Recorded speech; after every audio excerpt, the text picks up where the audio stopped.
Si vous avez cliqué sur cette vidéo, c'est sûrement que vous vous intéressez aux animés et aux mangas. Que vous soyez un fan absolu, un curieux ou même quelqu'un qui y découvre, il y a un truc qui est certain, le monde des animés et des mangas est vaste, très vaste. Et aujourd'hui, on va plonger dans les œuvres les plus sombres de cet univers. Ce que je vais vous présenter aujourd'hui, ce sont des œuvres que j'ai vues ou lues personnellement. Évidemment, il existe plein d'autres œuvres sombres, mais ici, je vous partage celles qui m'ont le plus marqué. Pour ça, j'ai choisi le concept de l'iceberg. L'idée est simple, plus on descend dans les profondeurs, plus les histoires deviennent perturbantes. En haut, on a des œuvres connues et accessibles, et plus on va vers le bas, plus on tombe sur des titres vraiment obscurs, réservés aux plus avertis. Je tiens à préciser qu'une œuvre sombre ne se résume pas nécessairement à de la violence excessive. Selon moi, une œuvre sombre aborde des sujets profonds et souvent douloureux. Elle met en évidence des réalités difficiles de la vie et ça englobe des souffrances, des pertes, de l'isolement. Elle peut procurer des émotions intenses et peut nous faire réfléchir sur les aspects les plus sombres de l'existence. Ça commence doucement, mais croyez-moi, on va finir par parler de choses très traumatisantes. Ah, et il risque d'y avoir des spoils aussi. Voilà, maintenant que c'est dit, on plonge direct dans le premier niveau de cet iceberg. Yamishibai. Yamishibai, c'est un animé qui revisite les légendes urbaines japonaises. Il a été diffusé pour la première fois en juillet 2013 et est réalisé par Tomoya Takashima. Chaque épisode est très court puisqu'il ne dépasse pas les 5 minutes et compte aujourd'hui 13 saisons. Il raconte des histoires différentes, souvent sur des mésaventures d'un ou plusieurs personnages. Le style visuel est très spécial et je trouve que ça contribue à l'atmosphère un peu dérangeante qu'il dégage. Ce style rappelle les kamishibai, des théâtres de papier traditionnels japonais. Ce qui rend Yamishibai encore plus marquant, c'est que même en quelques minutes, ça peut vous laisser une sensation de malaise. Un petit peu comme un cauchemar rapide mais intense. Par exemple, l'histoire de l'épisode 2 de la saison 1 raconte l'histoire d'un homme qui se réveille dans un hôpital un petit peu désorienté et ne sachant pas vraiment comment il a atterri là. Un médecin lui explique alors qu'il a glissé en passant par une route de montagne et qu'ils l'ont retrouvé inconscient au pied d'une falaise. Par chance, il n'a qu'un pied cassé et pourra sortir de l'hôpital le lendemain soir. Néanmoins, il remarque que les autres patients de l'hôpital le dévisagent et ils ont pas l'air super gentils non plus. Pendant la nuit, il les entend murmurer des trucs comme et continue de l'observer pendant qu'il essaye de dormir. Le lendemain, à sa sortie d'hôpital, il les voit sur le toit de l'hôpital en train de faire le signe Banzai. Petite parenthèse pour ceux qui ne savent pas, Banzai c'est une exclamation japonaise pour exprimer l'enthousiasme. C'est un petit peu comme souhaiter une longue vie à quelqu'un. Dans le contexte de l'impérialisme japonais, ça voulait dire longue vie à l'empereur. Les gens disaient donc Banzai en levant les deux bras pour souhaiter une longue vie à leur empereur. Voilà, on referme les parenthèses. Il se dit alors que finalement, les autres patients de l'hôpital ne sont pas si méchants, puisqu'ils sont en train de faire le signe Banzai à sa sortie. Ce qui veut dire qu'ils sont heureux pour lui qu'il sorte enfin de cet hôpital. Le problème, c'est qu'ils avaient l'air de faire le signe Banzai à l'envers. Donc au lieu de lever les bras, ils les baissaient. Et au lieu de dire Banzai, ils le disaient à l'envers. Zanbai. Comme je l'ai dit tout à l'heure, Banzai, c'est comme souhaiter une longue vie à quelqu'un. Et si Banzai, c'est souhaiter une longue vie à quelqu'un, Zanbai, ça peut vouloir dire qu'on souhaite le contraire, donc la mort de quelqu'un. Et c'est malheureusement ce qui va finir par arriver au personnage principal, qui meurt dans un accident de voiture juste après être sorti de l'hôpital. Yamishibai, c'est plein de petites histoires comme ça, certaines meilleures que d'autres, mais ce qui est sûr, c'est que l'ambiance de l'animé ne vous laissera pas indifférent. Uzumaki. Si vous êtes fan de manga, vous avez sûrement dû entendre parler de Uzumaki. Ce manga, prépublié pour la toute première fois en 1998, a récemment eu droit à une adaptation animée dont je ne parlerai pas parce que j'en suis assez déçue. On va plutôt s'intéresser au manga. Uzumaki suit l'histoire de la petite ville de Kurouzu où les habitants développent une obsession bizarre pour les spirales. On suit principalement Kirie et son petit ami Suichi qui découvrent peu à peu que cette obsession entraîne des événements horrible. Au fil des chapitres, on voit des gens sombrer dans la folie, des transformations étranges et des tragédies liées à cette spirale mystérieuse. Ce qui commence comme une simple curiosité se transforme en véritable cauchemar. Entre le monsieur qui meurt en se transformant lui-même en spirale, ou la fille qui se retrouve aspirée par une spirale qui s'est développée sur son front, ou encore la madame tellement traumatisée des spirales qu'elle finit par se couper le bout de ses doigts. Le mangaka Junji Ito a créé une ambiance vraiment perturbante avec des dessins super détaillés qui rendent chaque page angoissante. Puisqu'il s'agit d'une œuvre qui mérite d'être lue, je vais pas en dire plus. Je vous recommande vraiment de lire Uzumaki, l'histoire en vaut la peine. Tokyo Ghoul. Un incontournable dans le monde des animés et mangas. Tokyo Ghoul du mangaka Sui Ishida, dont l'animé est diffusé pour la première fois en 2014 au Japon, suit Ken Kaneki, un étudiant qui se retrouve transformé en ghoul après un date qui a manifestement mal tourné. C'est pas vrai, c'est pas vrai, c'est pas vrai. Les ghouls, ce sont des créatures qui se nourrissent de chair humaine pour survivre. Et ça, ça va compliquer un petit peu sa vie à Kaneki. Il va devoir jongler entre sa nouvelle identité de ghoul et sa vie d'humain. Et tout ça, ça va le mêler à un monde violent où il doit affronter d'autres ghouls et des chasseurs qui les traquent. D'ailleurs, l'une des scènes qui m'a le plus marqué, c'est celle de la torture que subit Kaneki en fin de saison 1. En plus, il y a des scènes assez brutales qui montrent la cruauté des ghouls, mais aussi celle des humains. Elfen Lied. Cet animé, je l'ai regardé quand j'étais jeune et ça m'a perturbée. Elfen Lied, c'est un manga du mangaka Lin Okamoto, qui d'ailleurs se fait souvent prendre pour une femme à cause de son nom. Je trouvais ça marrant. Le manga est sorti en 2002, mais nous, on va s'intéresser à son adaptation animée, diffusée pour la première fois en 2004. C'est l'histoire de Lucy, une femme très dangereuse appartenant à une espèce spéciale appelée les Diclonius. Ils se distinguent par leurs cornes et des bras invisibles appelés les vecteurs. Après s'être évadée d'un laboratoire et après avoir tué tout plein de gens, elle se retrouve avec une double personnalité. Son autre personnalité, Niyu, est tout son contraire. Elle est inoffensive et innocente. Si Elfen Lied fait partie des animés les plus sombres, c'est surtout pour son contenu graphique et aussi son histoire qui mêle beauté et horreur. Il y a des scènes très tristes, mais aussi très choquantes. Je peux vous dire que le fait d'avoir regardé cet animé alors que j'avais seulement 13 ans, c'était vraiment pas une bonne idée. D'un côté, Lucy me terrorisait. J'avais peur de me retrouver face à elle et qu'elle me démore. Mais d'un autre, je rêvais aussi d'avoir les mêmes pouvoirs qu'elle. Bref, évidemment, si vous n'aimez pas voir des gens se faire massacrer, ne regardez surtout pas.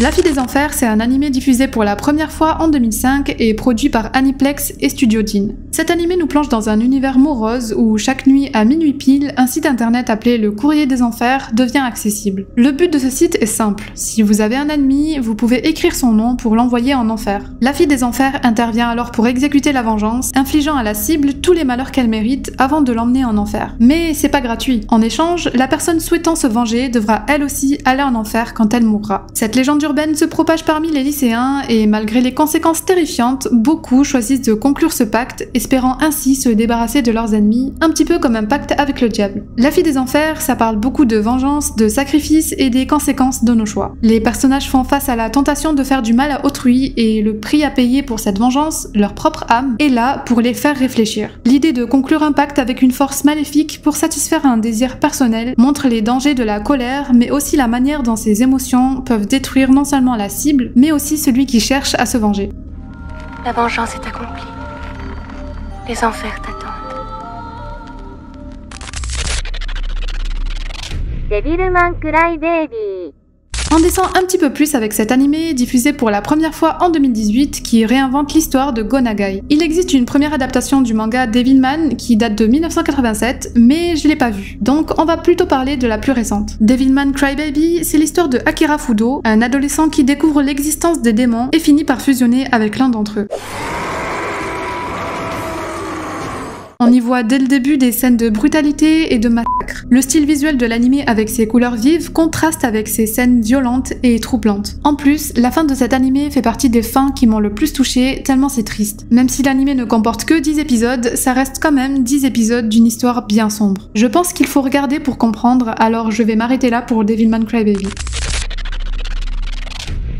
Berserk.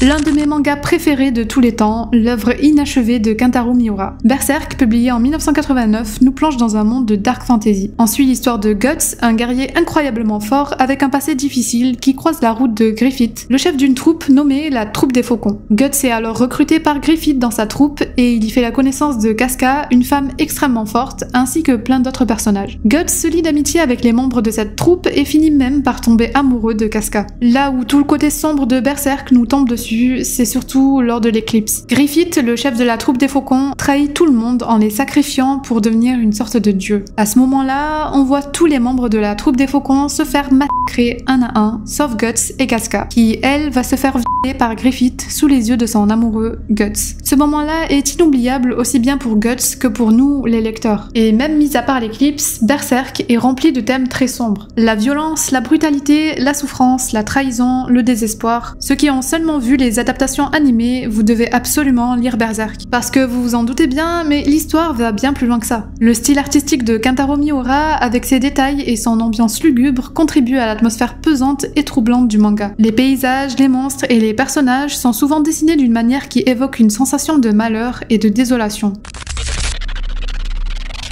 表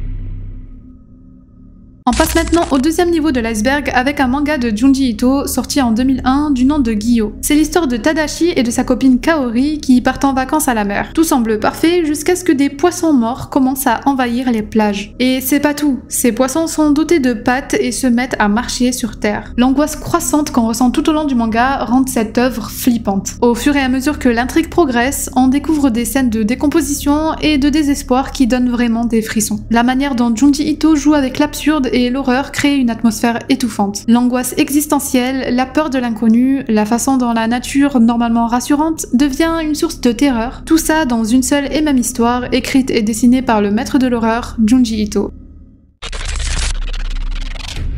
寄生獣 Parasite, animé adapté du manga de Hitoshi Iwaaki et diffusé pour la première fois en 2014, suit l'histoire de Shinichi Izumi, un adolescent dont la main droite est infestée par un parasite qui prend le contrôle de son bras. À la base, il devait prendre le contrôle de son cerveau, mais il n'a pas réussi. Ce parasite, qu'il appelle Migi, doit coexister avec Shinichi. Mais Migi n'est pas le seul parasite à être apparu sur Terre. Il y en a tout plein d'autres, et en plus, eux ont réussi à prendre le contrôle de cerveau humain. Ce qui rend Parasite sombre, c'est non seulement les scènes graphiques, mais aussi la triste réalité de ce qui ne va pas chez l'être humain. L'histoire fait réfléchir à ce que ça signifie d'être humain. On voit des parasites prendre le contrôle des humains pour tuer d'autres humains. Mais au final, nous-mêmes on fait ça. Des humains qui tuent d'autres humains, ça existe. On tue aussi d'autres espèces, pour les manger par exemple. Alors est-ce qu'on vaut vraiment mieux que ces parasites? Je vais pas en dire plus parce que cet animé mérite d'être regardé. Donc si vous n'avez jamais regardé, je vous le recommande. Sauf si vous êtes sensible au contenu graphique évidemment.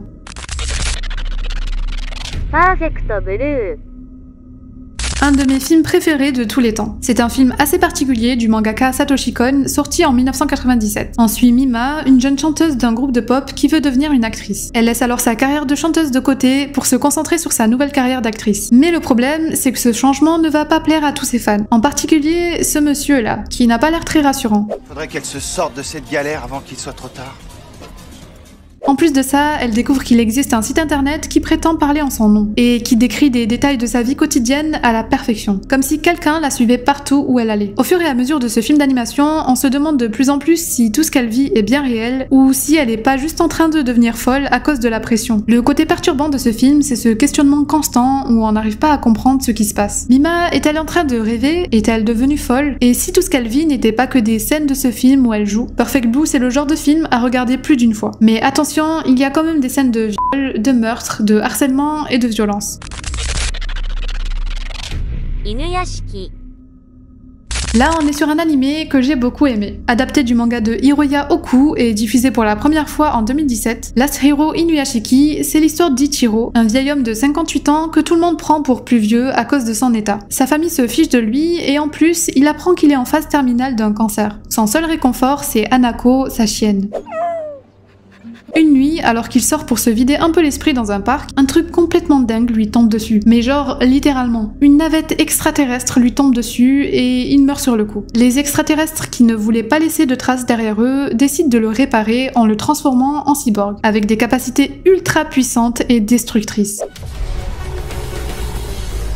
Une fois qu'il découvre ses nouveaux pouvoirs, Ichiro fait le choix de s'en servir pour aider les gens et faire le bien. Mais un autre personnage, Hiro, un ado présent au moment de l'accident, a lui aussi été écrasé et transformé en cyborg. Sauf que lui, il prend un tout autre chemin. Il devient un tueur en série sans pitié qui prend du plaisir à tuer des innocents, que ce soit des gens qui l'énervent ou même des familles entières qui n'ont rien demandé. Sa violence et son absence totale de remords le rendent intouchable pour la police et détestable pour nous, les spectateurs. Il devient vite l'un des criminels les plus recherchés du pays.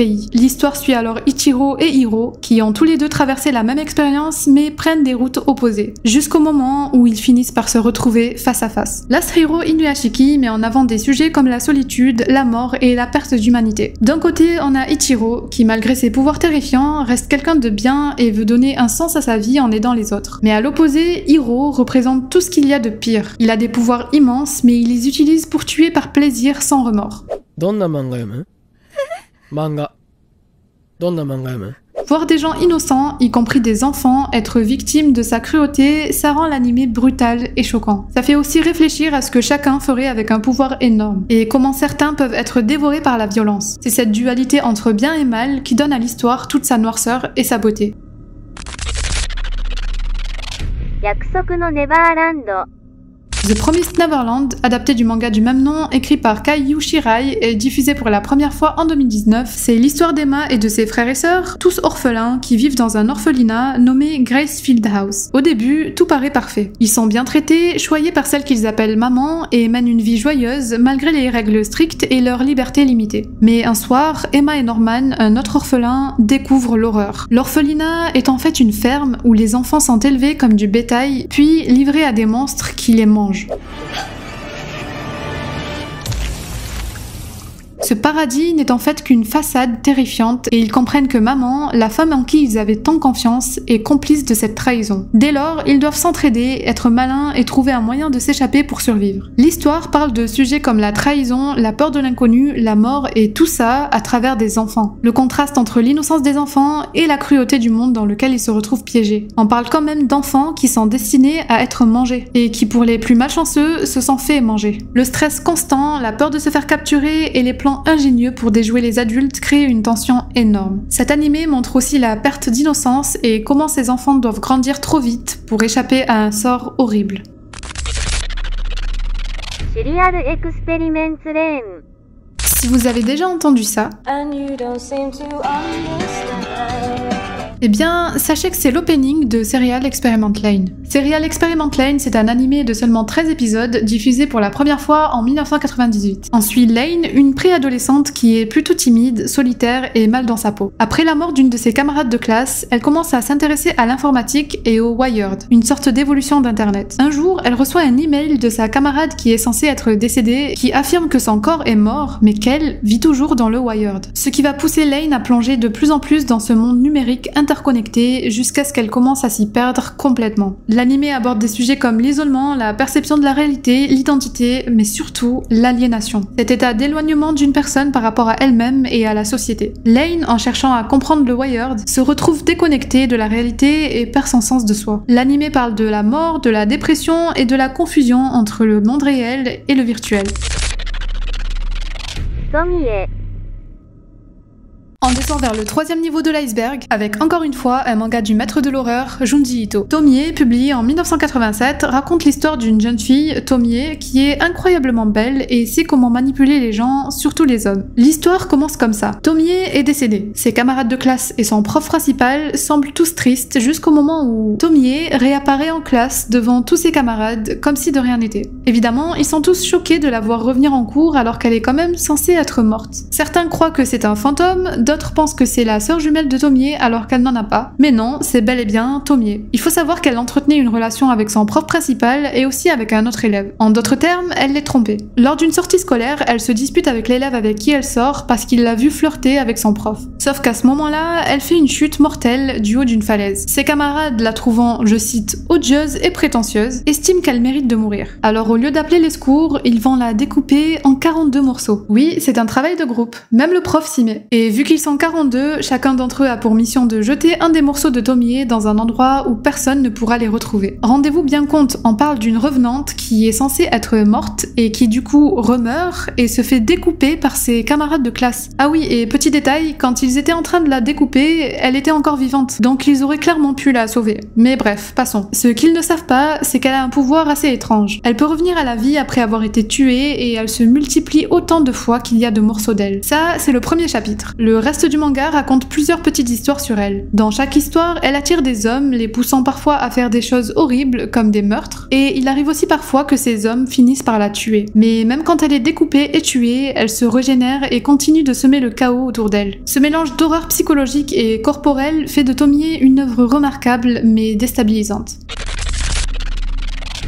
パンプキンナイト Ce manga, écrit par Okasono Masaya et publié pour la première fois en 2017, commence comme ça. Une jeune fille du nom de Asumi reçoit une notification sur son téléphone indiquant qu'une certaine Pumpkin Night vient de s'abonner à son compte Instagram. Après l'avoir suivi en retour, elle reçoit un message pas très gentil, une menace de mort. Ce soir-là, Asumi est brutalement assassinée par une jeune fille portant un masque de citrouille. Ensuite, c'est au tour de Kazuya et ses amis de recevoir des avertissements sur leur téléphone. Ils réalisent alors que cette Pumpkin Night pourrait bien être la fille qu'ils harcelaient tous au collège il y a quelques années. Peut-être, je dis bien peut-être, qu'ils étaient allés un peu trop loin quand elle avait été élue reine de beauté beauté d'Halloween lors d'une soirée Halloween et qu'ils avaient piégé le masque en citrouille qu'elle devait porter. Peut-être que le fait d'y avoir mis de l'acide qui lui a complètement brûlé le visage et les cheveux, c'était pas une très bonne idée. Et du coup, peut-être qu'elle cherche à se venger de ses harceleurs qui l'ont complètement défigurée et rendue folle au point de finir à l'hôpital psychiatrique. Évidemment, tuer des gens, c'est mal. Sur ça, je peux pas la défendre. Mais bon, évitez quand même de harceler des gens et de brûler leur visage avec de l'acide. L'horreur vient non seulement de ces meurtres brutaux, mais aussi de l'idée qu'on peut devenir la cible d'une tueuse en série complètement folle qui cherche à se venger. Ce que j'ai beaucoup aimé dans ce manga, c'est qu'au début on a de la peine pour les victimes de Pumpkin Night, mais quand on commence à connaître son histoire, on a quand même un peu de peine pour elle aussi. Le manga est dessiné par Taniguchi Seima, et je suis mais tellement fan de ses dessins. Je tenais à le dire et aussi à vous partager mon dessin préféré du manga. Je le trouve juste incroyable. C'est peut-être juste moi, mais vraiment, je trouve ce dessin incroyablement beau. Made in Abyss. Un animé adapté du manga de Akihito Tsukushi est diffusé pour la première fois en 2017. Ici, on suit l'histoire de Riko, une orpheline qui vit dans la ville d'Orsay, entourée par un immense gouffre appelé l'Abysse. Ce gouffre est un endroit mystérieux rempli d'artefacts d'une ancienne civilisation, ce qui y attire de nombreux caverniers à la recherche de trésors. Mais attention, plus on descend dans l'Abysse, plus on risque de subir la malédiction qui pèse sur ceux qui remontent. L'animé est sombre surtout en raison de ses scènes graphiques impliquant des enfants. Le contraste entre le design mignon des personnages et les horreurs qu'ils vivent crée une atmosphère assez perturbante. L'histoire parle de sacrifices et de pertes et ça met en lumière la brutalité du monde dans lequel évoluent Riko et ses amis. Les dangers qu'ils affrontent ainsi que les conséquences de la malédiction rendent cette aventure émouvante tout en suscitant des réflexions sur la souffrance et la résilience. Gantz. L'anime Gantz, diffusé pour la première fois en 2004, est une adaptation du manga du même nom du mangaka Hiroya Oku. Si ce nom vous dit quelque chose, c'est normal. C'est le même mangaka que Last Hero Inuyashiki. Gantz, c'est l'histoire de Kei Kuruno, un lycéen de Tokyo qui est plutôt insolent et un peu égoïste. Un jour, alors qu'il attend le métro, il tombe par hasard sur un vieil ami, Masaru Kato. En essayant de sauver un clochard ivre tombé sur les voies, ils se retrouvent tous les deux écrasés par le train. Et voilà, c'est une fin d'histoire, le personnage principal est décédé. Évidemment, je plaisante. Après ça, il se réveille dans une pièce bizarre avec une vue sur la tour de Tokyo. Au milieu de cette pièce, il y a une grande sphère noire appelée Gantz. Mais Kuruno et Kato ne sont pas les seuls, d'autres personnes sont là aussi. Ils se posent plein de questions. Est-ce qu'ils sont tous morts? Est-ce que c'est un jeu télé? Ou une expérience de l'armée? Gantz est connu pour sa violence avec des combats sanglants et des scènes graphiques. Même dès le début, quand on voit ce gars essayer de violer cette meuf comme si c'était complètement normal. On voit souvent des personnages mourir de manière brutale, ce qui crée une atmosphère pesante. Beaucoup de questions restent sans réponse, ce qui rend le tout un peu flou. Les événements étranges et les personnages bizarres ajoutent à ce sentiment d'absurde. Il faut savoir que la fin de l'animé n'a rien à voir avec la fin du manga. Mais vu que j'ai pas lu le manga, je peux pas vous en parler. D'après des discussions de fans sur Reddit, l'animé n'a pas vraiment de sens et il vaut mieux lire le manga. Junji Ito Short Stories.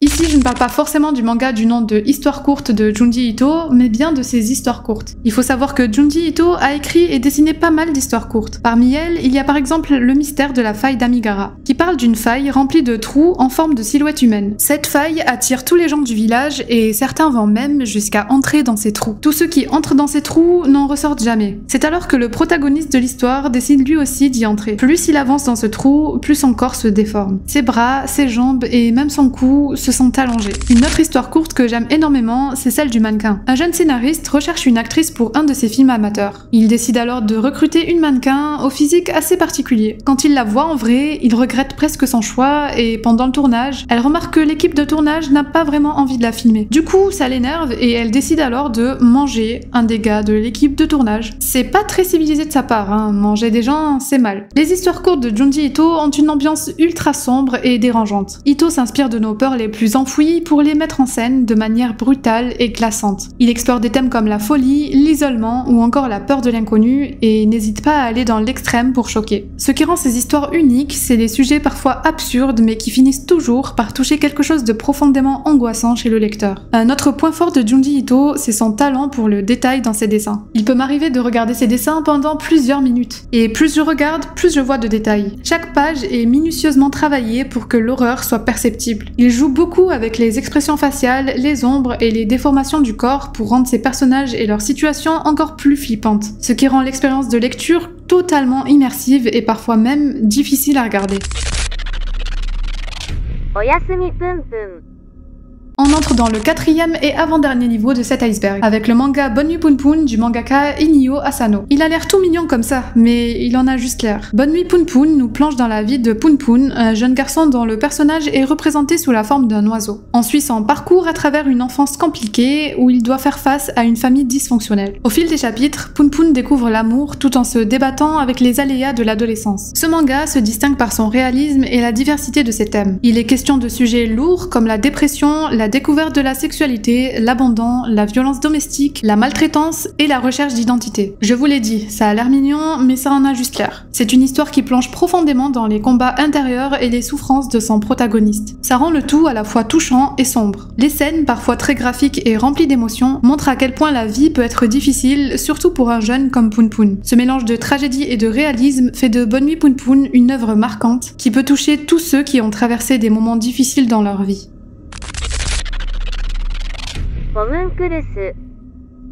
Ce manga de Hideo Yamamoto est très spécial. Sorti en 2003 au Japon, il raconte l'histoire de Nakoshi, un homme de 34 ans qui, malgré son statut de SDF, tient beaucoup à sa voiture même si elle n'a rien de spécial. Un jour, sa voiture est emmenée à la fourrière et il n'a pas d'argent pour la récupérer. Il repense alors à une proposition bizarre qu'il avait reçue de la part d'un jeune homme étrange. Il décide de le recontacter pour en savoir plus. Ce jeune homme, qui est en fait un étudiant en médecine, lui offre une énorme somme d'argent, 700 000 yens, pour être son cobaye dans une expérience assez folle. Il veut pratiquer sur Nakoshi une trépanation. C'est une opération où on perce un trou dans le crâne de quelqu'un. D'après les livres de médecine, une fois trépanée, une personne peut alors voir des choses surnaturelles appelées des homunculus, une sorte de reflet des émotions et traumatismes cachés des gens. Nakoshi, très rationnel, n'y croit pas du tout. Mais pour l'argent, il accepte de se faire trépaner. Une fois l'opération faite, tout commence à changer pour lui. Il se met à voir des gens d'une manière étrange. Il voit en eux des images qui reflètent leurs vrais sentiments et blessures. Plus il explore cette nouvelle vision, plus il plonge dans les côtés sombres et torturé des autres et de lui-même. Il y a 15 tomes en tout et pour être honnête, il y a de fortes chances que vous ne compreniez pas tout ce qui se passe. À l'image du personnage principal, vous allez vous sentir perdu à certains moments. Ce manga nous emmène dans les failles psychologiques et les traumatismes des personnages. Certaines scènes sont compliquées à supporter, d'autres sont absolument dégueulasses. J'ai vraiment vu le personnage principal en train de lécher son...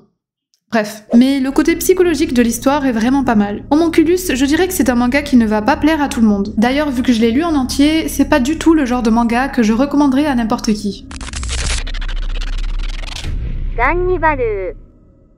Comme son nom peut laisser sous-entendre, on est ici sur une histoire qui parle de cannibalisme. Gannibal, c'est un manga de Masaaki Ninomiya, prépublié pour la première fois en 2018. L'histoire se déroule dans un village reculé et mystérieux du nom de Kuge, où Daigo Agawa, un policier récemment affecté, découvre rapidement que tout n'est pas aussi paisible qu'il y paraît. Dès le début, il se retrouve face à un cadavre horriblement défiguré que les villageois attribuent à un ours. Pourtant, un détail perturbe Daigo. Il remarque une morsure humaine sur le corps, éveillant immédiatement ses soupçons. En plus, il y a une certaine rumeur sur ce village. Les villageois seraient des cannibales. Après avoir un peu enquêté, Daigo découvre que l'ancien policier de ce village avait lui aussi découvert certaines choses. D'après les villageois, il était juste devenu fou. Mais alors pourquoi a-t-il été retrouvé mort lui aussi? Ce qui fait de Gannibal une œuvre particulièrement sombre, c'est la tension constante qui règne, mais surtout les secrets du village. Plus on avance dans l'histoire, plus on en apprend et plus ça devient choquant. Déjà que le cannibalisme est un sujet assez horrible en soi, mais là, on parle de cannibalisme sur des enfants. Le sujet est traité avec une brutalité marquante. Mais c'est pas le seul aspect gênant. Il est aussi question de pédophilie à un certain moment de l'histoire. Le tout rend le manga incroyablement oppressant. Gannibal parcourt les pires côtés de l'humanité, faisant émerger des instincts primaires, des peurs profondes et des atrocités cachées sous une façade de village tranquille. La pression psychologique est omniprésente et cette spirale de noirceur entraîne le lecteur avec elle, dans une descente vers l'inhumain. Gannibal, c'est pas juste un manga sur le cannibalisme. Il tire sa force de la cruauté sans filtre et de cette sensation constante que tout peut basculer dans l'horreur totale à tout moment. Bon, là on va parler d'un manga horrible. Ce one-shot de Usumaru Furuya, sorti en 2006, raconte l'histoire d'un groupe de collégiens dirigé par un chef du nom de Zera. Ils sont tous obsédés par la beauté et la perfection esthétique. Ils décident de construire un robot qu'ils vont nommer Lichi et lui donner pour mission de kidnapper de jolies filles. On est sur un des mangas les plus déstabilisants que j'ai lus, avec des jeunes collégiens qui sombrent dans une obsession pour la beauté parfaite et qui ne laissent personne pénétrer dans leurs repères. Même une de leurs profs a fini tuée d'une façon horrible pour avoir osé y mettre les pieds. C'est peut-être des collégiens, mais c'est aussi des psychopathes. Je vais pas m'attarder sur ce manga parce que le seul côté que j'ai trouvé intéressant, c'est la relation entre le robot qui veut devenir humain et Kanon, une fille extrêmement belle qu'il a kidnappée sous les ordres de Zera. Sinon, tout le reste, c'est juste malsain en fait. Entre les meurtres, les trahisons au sein du groupe, les attouchements et les relations sexuelles entre ados, franchement, heureusement que c'est qu'un one-shot.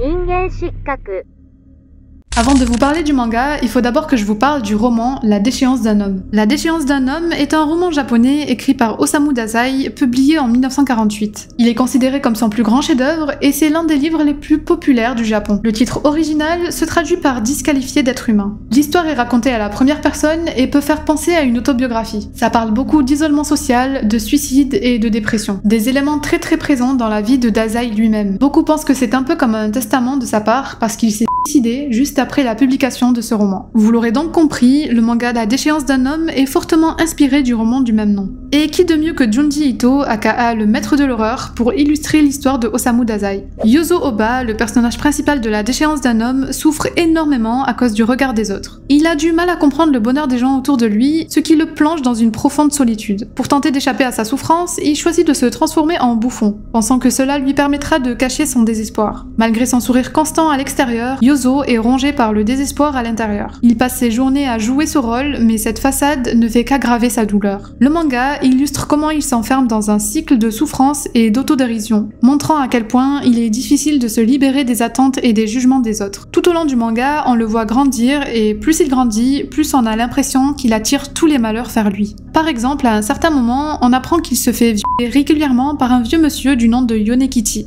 et aussi par une femme du nom de Tomé. Oba se fait même tourmenter par le fantôme de l'un de ses camarades de classe qui s'est donné la mort à cause d'une mauvaise blague qu'il lui a faite. Et dites-vous bien que tout ça, c'est rien du tout comparé à tout ce qu'il va vivre plus tard. On parle d'aliénation, de dépression et de perte d'identité. On voit comment Yozo finit par se perdre complètement. Les dessins de Junji Ito accentuent ce sentiment d'oppression et de désespoir. La connexion entre la vie de Yozo et celle d'Osamu Dazai est marquante, parce que Dazai lui-même a vécu des choses similaires avant de mettre fin à ses jours. コロコロ少子 On arrive enfin au dernier niveau de cet iceberg. N'hésitez pas à faire pause pour vous préparer mentalement à ce qui va suivre. Pour bien comprendre ce qu'est le manga Carnet de massacre, il faut connaître d'abord la définition de l'Eroguro. L'Eroguro, c'est un mouvement artistique et littéraire japonais apparu en 1930 qui combine l'érotisme à des éléments macabres et grotesques. Merci Wikipédia. Le manga Carnet de massacre de Shintaro Kago, sorti en 2006, est un hommage à ce mouvement artistique. On suit 13 histoires différentes, de l'art de découper un homme en lui procurant du plaisir à l'origine de l'invention du papier toilette, qui apparemment était la langue découpée d'une femme maudite, en passant par le club des adorateurs d'excroissance corporelle. Ces 13 histoires sont horribles. Le manga parle de pulsions et de désirs extrêmes qui sont très perturbants. Les scènes de violence, d'obsession et de déviance sexuelle sont choquantes. Les situations absurdes peuvent sembler humoristiques à première vue, mais elles cachent souvent une profondeur tragique, qui révèle des vérités sombres sur le désir humain et la violence. Ce manga est un voyage dans l'esprit tordu de l'auteur qui remet en question les normes sociales, les tabous, et le tout dans une atmosphère de malaise et de fascination morbide. Je vais être honnête, j'ai pas tout lu en entier, pour des raisons assez évidentes. Non, parce que voir un homme qui est excité par une affection remplie de pus sur le front de sa femme, ça me dégoûte un peu. 少女椿 Ce manga de Suehiro Maru est, comme le précédent, un Eroguro publié en 1984. Il existe une adaptation animée de ce manga, un film d'animation donc, sorti en 1992. Il faut savoir que c'est l'animé le plus banni de tous les temps. Et après avoir regardé seulement quelques scènes, j'ai très vite compris pourquoi. On suit l'histoire de Midori, une jeune orpheline qui rejoint un cirque ambulant et subit des atrocités inimaginables. Elle est victime de tortures physiques et mentales, un véritable calvaire qui la plonge dans un enfer constant. Un jour, elle rencontre un magicien magicien du nom de Masamitsu le Magnifique, et elle croit enfin voir une lueur d'espoir. Mais ses épreuves ne sont pas terminées, et son histoire reste marquée par des souffrances sans fin. Même la fin de l'histoire est triste, puisque Midori se retrouve seule et pleure de désespoir. La noirceur de cet animé se trouve surtout dans la brutalité et la violence graphique sans filtre. Ça montre les pires facettes de l'humanité. Il n'y a aucun espoir ou répit pour Midori. C'est un vrai plongeon dans les abysses de la souffrance humaine. Ok, là on est sur un manga... En fait, j'ai juste pas les mots pour décrire à quel point c'est horrible. Tellement dégoûtant que j'ai même pas tout lu en entier. Ce manga est un one-shot, et heureusement d'ailleurs, sorti en 2003 au Japon. Avant de vous raconter son histoire, écoutez-moi bien. Ne cherchez pas à le lire, sérieusement, c'est juste horrible. En tout cas, je vous le déconseille fortement. Voilà, maintenant que vous êtes prévenus, je peux vous parler de l'histoire. On suit Mai, une jeune servante qui a un pouvoir assez particulier puisqu'elle est immortelle. Sa maîtresse, une femme pas super sympa, l'oblige à coucher avec des clients. Et ces clients ont le droit de faire absolument tout ce qu'ils veulent d'elle. Je vous laisse imaginer ce que des clients seraient capables de faire face à une femme immortelle. Et sachez que tout ce que vous avez imaginé, dans le manga, c'est encore pire. Elle passe son temps à se faire violer et démonter à répétition. Vient alors le moment où elle tombe enceinte et où un gars prend son bébé pour le mettre dans un mixeur. Bon, passons au manga suivant. 17歳 Si j'ai mis ce manga aussi bas dans l'iceberg, c'est tout simplement parce qu'il est malheureusement inspiré d'une histoire vraie. Et c'est peut-être une histoire que vous connaissez déjà, puisqu'il s'agit de l'histoire de Junko Furuta, qui est l'un des cas criminels les plus tragiques et choquants du Japon. En novembre 1988, Junko Furuta, une adolescente de 17 ans, est enlevée par un groupe de jeunes hommes alors qu'elle rentre chez elle. Elle est détenue pendant plus de 40 jours, durant lesquels elle subit un abus physique et psychologique extrêmement grave. Pendant sa captivité, Junko est victime de violences répétées, de privations et d'actes de cruauté de la part de ses ravisseurs. Je vais éviter de trop aller dans les détails parce que là, on n'est pas sur de la fiction, on parle d'une vraie histoire. Le 4 janvier 1989, après avoir été torturée et violée un nombre incalculable de fois, Junko est tragiquement retrouvée morte. Son corps a été découvert dans un baril en béton quelques jours plus tard. Le manga 17 ans, une chronique du mal reprend l'histoire de Junko avec quelques éléments fictifs, comme par exemple le fait qu'elle a une sœur jumelle qui fait tout pour la retrouver. Dites-vous bien que ce qu'elle a subi dans le manga, c'est déjà très horrible, mais ce qu'elle a subi dans la vraie vie, c'est encore pire. Il faut savoir que les qui sont responsables de l'enlèvement et de la torture de Junko Furuta ont été jugés, mais leurs peines ont été considérées comme très légères par le public. L'un d'entre eux a été condamné à 17 ans de prison, un autre seulement 5 ans, ce qui a provoqué une immense indignation et un sentiment d'injustice parce que beaucoup trouvaient que ces peines ne reflètent pas la gravité de leurs crimes. Hadashi no Gen. Gen d'Hiroshima est un film d'animation réalisé par Mori Masaki en 1983 et qui est basé sur le manga du même nom de Keiji Nakazawa. L'histoire suit Gen, un jeune garçon qui vit à Hiroshima avec sa famille pendant la Seconde Guerre mondiale. Le film montre ce qui se passe le 6 août 1945 quand les États-Unis larguent une bombe atomique sur la ville d'Hiroshima. Cet événement a causé une destruction massive et a tué des milliers de personnes et le film retranscrit les horreurs de cette journée tragique. Les scènes sont très graphiques. C'est un film très sombre parce qu'il montre non seulement la catastrophe immédiate de l'explosion, mais aussi les conséquences terrifiantes sur la vie des survivants, comme les blessures, la maladie, la perte de proches et le combat pour survivre dans un monde complètement dévasté. S'il est aussi bas dans l'iceberg, c'est surtout parce que ces événements ont réellement eu lieu. Et que contrairement à un film comme Le Tombeau des Lucioles par exemple, qui lui aussi est un film inspiré de faits réels sur la guerre au Japon, les scènes dans Gen d'Hiroshima sont d'un réalisme qui fait froid dans le dos. Merci d'avoir regardé cette vidéo jusqu'au bout. J'espère que vous vous sentez mieux que moi après avoir vu et lu toutes ces œuvres. N'hésitez pas à liker et à vous abonner pour plus de contenu. Si vous connaissez des mangas et des animés que vous considérez comme étant sombres dont je n'ai pas parlé, vous pouvez me les mettre en commentaire. Prenez soin de votre santé mentale, c'est super important. Et nous, on se retrouve très vite pour une prochaine vidéo.